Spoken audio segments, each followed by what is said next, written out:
In this video, I'm going to show you a step-by-step guide on how to fix Cash App card disabled. So if this is something that you want to be able to fix, well then this video is going to be perfect for you. So what you're going to do firstly is to go into Google either on your computer or on your mobile, and then you're going to search for Cash App Support.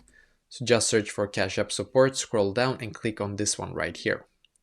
And now you should be taken to this page right here, which is perfect. In here, you're just going to search for card.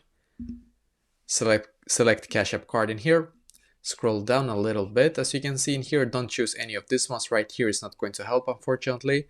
Then as you can see, you get two options: contact us, start a chat, or you can call them directly on this number right here, and you will be able to see also the open time for their support, because the reason why you need to do so is because the support are able to actually help you with this. So contact the support and explain to them that your card is currently disabled and you want to be able to fix that basically, and they will be able to help you with this. Unfortunately, there's no way for us to quickly do so on the app itself. We need to contact the support and explain to them what has happened, and they will be able to help us with this basically. So this is exactly how to fix this.